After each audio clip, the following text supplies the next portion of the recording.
Four young men, all friends since college, decided to go on a camping trip to the remote and silent forests of Allagash, Maine. They were artists, creative types looking for inspiration, and they had heard that the untouched wilderness of the Allagash region was breathtaking. It was the summer of 1976, and the air was crisp and fresh, carrying with it the smell of pine and damp earth. The group had planned to spend 2 weeks exploring the wilderness, fishing in the rivers and capturing the landscape through their sketches. As they set out in their canoes, the sky was a rich, unblemished blue, stretching endlessly over the dense forest and the shimmering lake. The four men, Jim, Charlie, Jack, and Chuck, felt a profound calm settle over them. But on the second night, that calm turned to something much darker.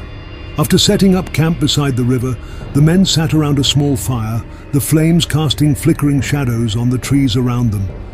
The quiet was so deep, it pressed on their ears. Every rustle of leaves or crack of a twig snapped them out of their conversation, and though they tried to brush it off, a sense of unease slowly crept over them. The vastness of the forest felt more ominous than they'd imagined. Yet, it was only the beginning of the strange events that would haunt them for the rest of their lives. The following evening, they decided to go night fishing. The water was pitch black, reflecting only the stars overhead, which hung like tiny, unblinking eyes.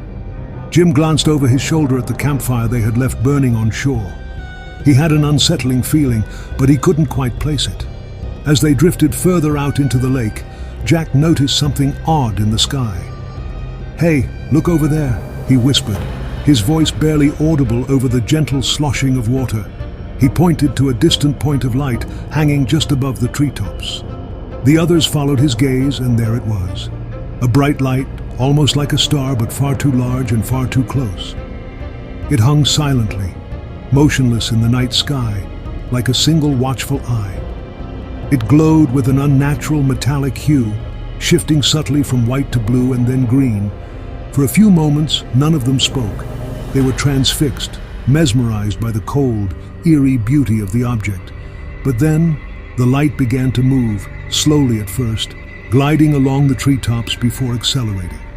It zipped across the lake in a straight line, stopping abruptly to hover directly above their canoes.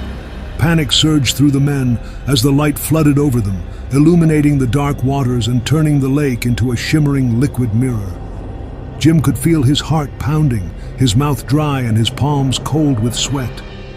"What the hell is that?" he whispered, though he knew none of them had an answer. Then, as if responding to their terror, the light began to descend. The air grew thick and electric, buzzing like a low hum that resonated deep in their bones. The light was getting closer, brightening as it came down until they had to shield their eyes. "Paddle!" Charlie yelled, his voice shaking with fear.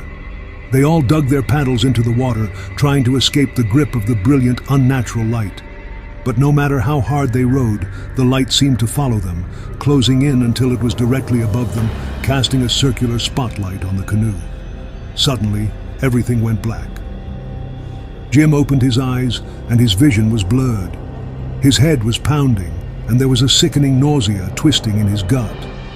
He was lying on the bank, staring up at a starless sky. He blinked, trying to focus. Beside him, the others were lying unconscious on the ground, their bodies sprawled awkwardly as though they'd been dropped from a great height. He scrambled to his feet, his legs weak and trembling. "Guys, wake up," he said, his voice hoarse. He shook each of them, one by one, until they finally stirred. Each of them wore the same bewildered, terrified expression as they sat up, clutching their heads. "What happened?" Chuck asked, his voice barely a whisper. They all looked at each other, and a terrifying realization dawned. They had no memory of how they got back to shore. The last thing any of them remembered was the blinding light descending over their canoe. They didn't know how long they had been lying there, or what had happened during the missing hours. All they knew was a deep, primal fear that something had been done to them. Something unspeakable. Shaken and disoriented, they made their way back to the campsite. Their campfire had burned out, and the cold of the forest crept into their bones. They crawled into their tents, but sleep wouldn't come. They lay in silence, each one haunted by fragmented memories. Flashes of sterile light, faces without features, and a feeling of helplessness. The next morning, they spoke little of what had happened. It felt like a fevered nightmare, something they could almost convince themselves hadn't happened. But when they rolled up their sleeves and pulled off their shirts to wash in the river, they found strange marks on their skin, round red marks that looked like burns. They each bore the same marks on their wrists, ankles, and necks, as if they had been restrained. Days later, they returned to civilization. They tried to forget, to bury the memory of that night in the lake, but it clung to them like a shadow. It wasn't until years later, when they each began experiencing horrific nightmares and waking hallucinations, that they sought help. Through hypnosis, fragments of that night began to surface. Each one recalled being paralyzed, unable to move as beings surrounded them. Tall, thin creatures with dark, almond-shaped eyes. Their faces were expressionless, void of any humanity. The men remembered lying on cold metal slabs, a sterile light above them. The beings moved with surgical precision, examining them, probing them. The creatures never spoke, but their presence was suffocating. The men could feel their minds pried open, their thoughts laid bare. They remembered the feeling of something slipping into their consciousness, like a slithering, invasive presence that left a permanent mark on their psyche.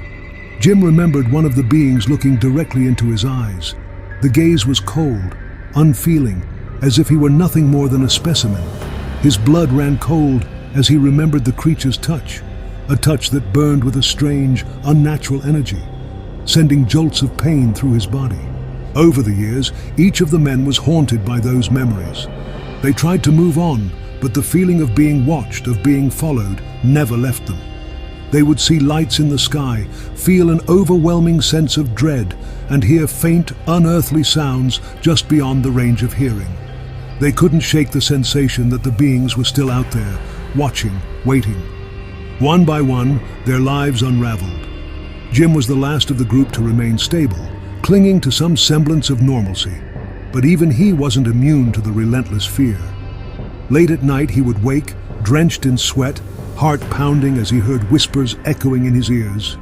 He would see flashes of the creatures in his dreams, their dark eyes watching him from the shadows.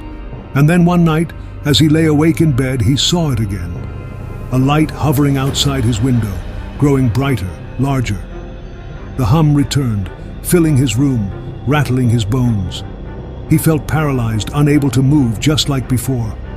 The light flooded his room, blinding him. His last memory was of those same cold, unfeeling eyes gazing down at him, a face without a trace of empathy or humanity, and then nothing. Jim was never seen again. His friends, now scattered across the country, claimed they'd felt something that night, a suffocating, oppressive presence that they hadn't felt in years. They knew, with a cold certainty, that they were being watched, that the beings hadn't forgotten them. To this day, no one knows what happened to Jim or to any of them during those missing hours on the lake. But in the dark, silent forests of Allagash, the truth lingers, buried deep in the night, hidden in the cold, watchful eyes of whatever lurks above.